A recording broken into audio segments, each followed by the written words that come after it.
Hanan, thank you so much for joining us. Always good to see you. That image that we saw of the Israeli police entering, but also being attacked with fireworks. And then, of course, what we saw afterwards, it is unverified footage. The BBC hasn't been able to verify it. It is on social media, though, of Israeli police beating those inside with the back of their rifles. Just dramatic stuff that we've seen in the last 24 hours.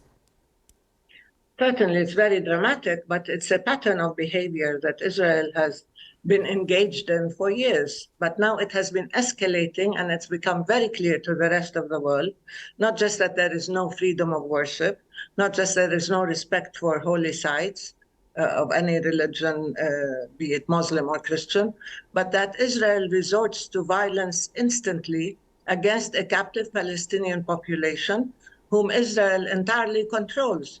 So here we are living in a situation of occupation, of settler colonialism within an apartheid system that automatically resorts to violence, that has placed settlers and extremists and racists in the government who are now in a position to take decisions and who are engaging in unbridled violence. If you also look at those images, Hanan, there are fireworks going off, and the Israeli police say that they had to go in there because agitators were holed up. Yeah, this is the usual pretext. They have to go in there. This is a Muslim holy site, and al-i'tikaf is one of the usual practices of prayer in Ramadan. The police and the army have no business entering religious holy sites. These are Palestinians in their own mosque, in their own land. Israel, too, occupies Jerusalem and occupies the West Bank, but it has no business interfering with prayer or storming the Aqsa Mosque or any other place in Jerusalem or the West Bank. Well, frankly, the problem is Israel engages in provocation, engages in violence, and then should the Palestinians in any way try to defend themselves, I don't know about fireworks. I don't think fireworks are machine guns, but still, these are captive people who are worshipping in their own holy, sacred place, and the Israeli military and so-called security forces storm the place. Why should they storm that place? That's the real question. And put things in context. These are not equal sides, to use both sidism.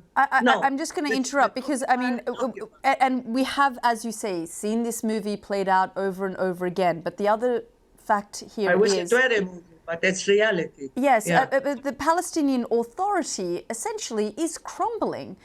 They have not been able to have some kind of united front to be able to speak to the other side, and I had a commentator on earlier who said increasingly we're seeing the Israeli government, a right-wing government, but on the Palestinian side, the Palestinian Authority is crumbling, it's weak, and it is unable to represent the Palestinian people.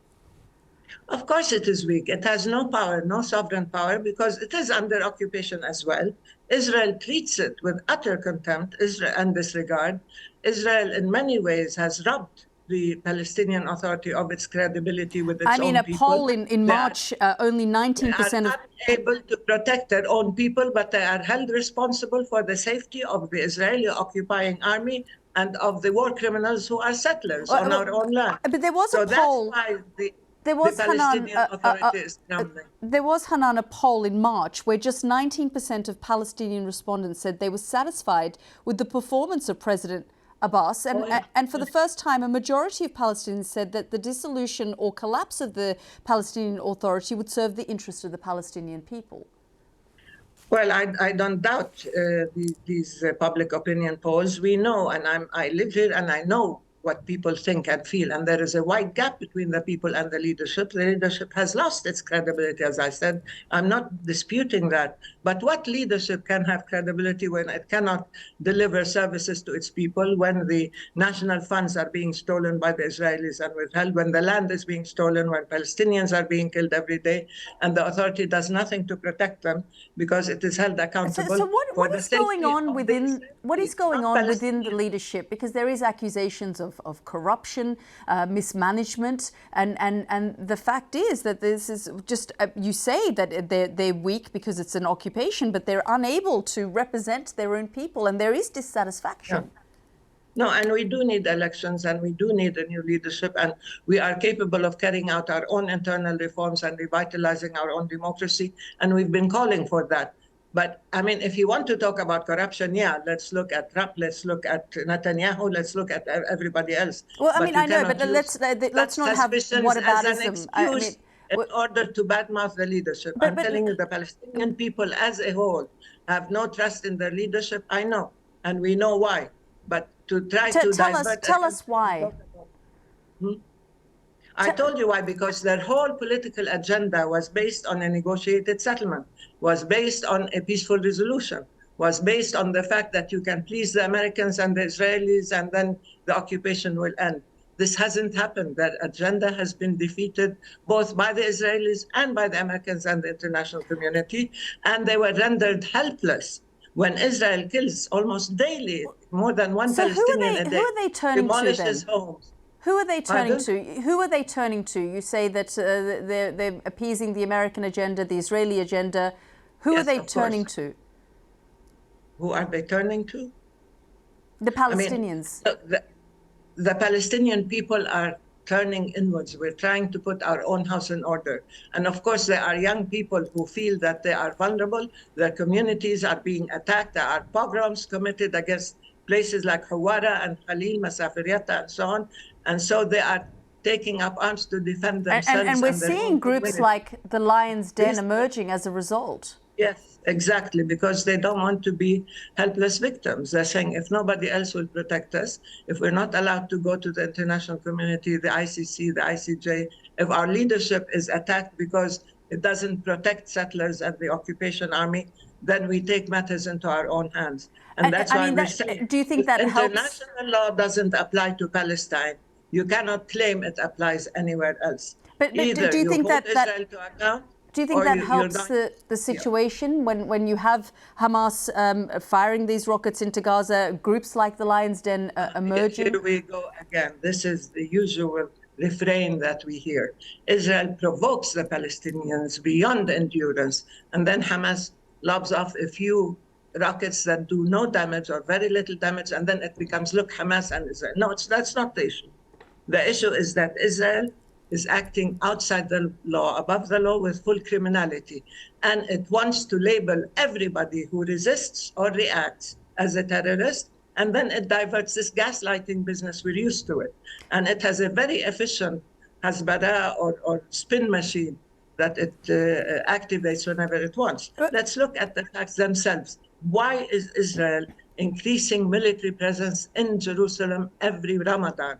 Why is Israel attacking holy sites and attacking peaceful worshippers? Are you concerned? I mean, this violence is escalating. Are you concerned about a third intifada? Are you concerned that this is going to spiral completely out of control?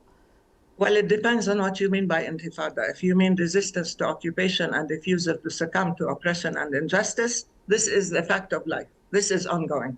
If you mean by intifada violence, the violence and terrorism we see comes from Israel.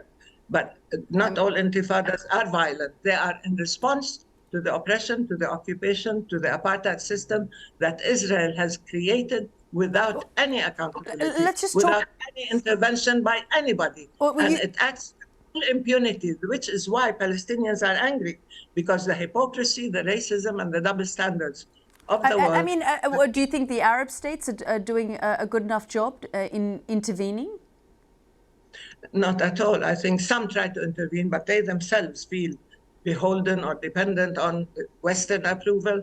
And many of them, not many, a few of the regimes try to normalize with Israel, and they're seeing how it backfires. Their own people are not interested in normalizing the occupation and the oppression of the Palestinian people.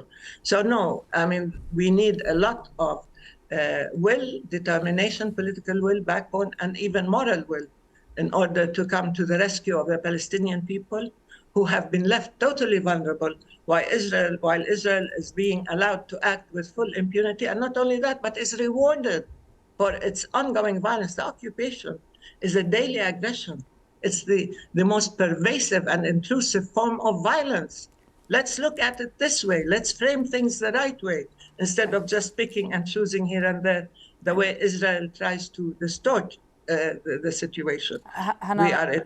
Hanan Ashrawi, always good to talk to you. Thank you very much for joining us here on the program. Thank you, Yelda. It's good to talk to you.